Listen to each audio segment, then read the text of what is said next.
بسم اللہ الرحمن الرحیم۔ محترم ناظرین، السلام علیکم۔ بچوں کے 4 بوسے اور 5 لمس کی اہمیت۔ ایک عالم کا کہنا ہے، والدین کو روزانہ اپنے بیٹوں اور بیٹیوں کو کم از کم 4 مرتبہ چوم کر اور 5 مرتبہ ہاتھ سے چھو کر پیار کرنا چاہیے۔ اس کے لیے پیدائش سے موت تک کوئی خاص عمر نہیں ہوتی۔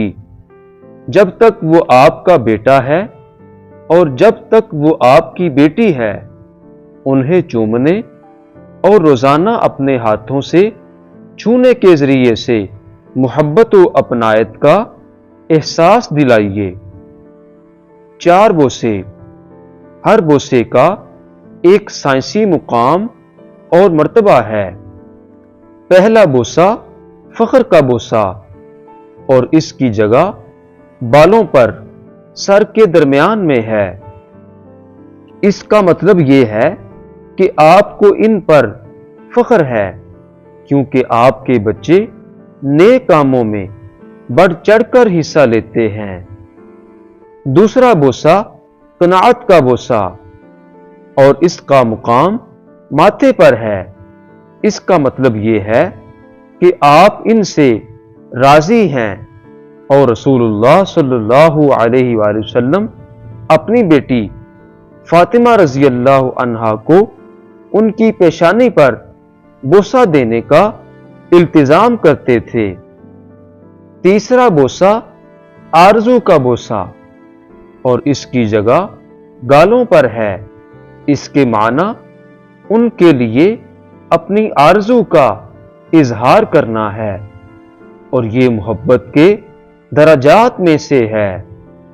چوتھا بوسہ محبت کا بوسہ، اور اس کی جگہ ہاتھوں پر ہے۔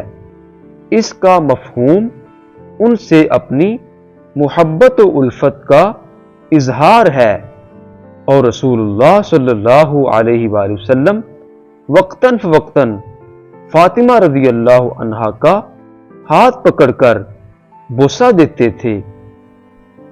5 لمس۔ پہلا لمس اپنے ہاتھ کو ان کے سر کے پیچھے شفقت سے پھیرنا۔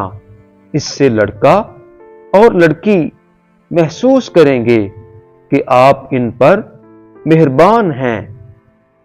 دوسرا لمس بالوں پر اوپر سے ان کے سر پر ہاتھ رکھنا، اور اسے فخر کا چھونا کہتے ہیں۔ تیسرا لمس اپنا ہاتھ ان کے ماتھے پر رکھیں۔ اس سے بچوں کو مثبت توانائی ملتی ہے۔ چوتھا لمس اپنے دونوں ہاتھ ان کے گالوں پر رکھنا، اور یہ پیار اور نرمی کا لمس ہے۔ پانچواں لمس ان کا ہاتھ پکڑ کر اپنے ہاتھوں میں ڈالیں، اور یہ خاص لمس بچوں کو ہر قسم کی پریشانی اور تناؤ سے نجات دلاتا ہے۔ پھر آخر میں ضرورت کا لمس آتا ہے، یا جب ضرورت پڑتی ہے تو بچوں کو ضرورت پڑتی ہے۔ اگر آپ کا بیٹا یا بیٹی مشتعل ہو رہے ہیں یا نافرمانی کی طرف جا رہے ہیں، غصے یا کسی اور منفی احساس میں مبتلا ہونے کو ہیں، تو اس وقت آپ اپنا ہاتھ ان کے سینے پر پھیریں۔ اس لمس سے انہیں سکون محسوس ہوگا، اور انشاءاللہ شیطان ان سے دور ہو جائے گا۔ دوستو، اگر یہ ویڈیو اچھی لگی ہو تو مزید اس طرح کی اچھی ویڈیوز دیکھنے کے لیے چینل کو سبسکرائب کر دیں۔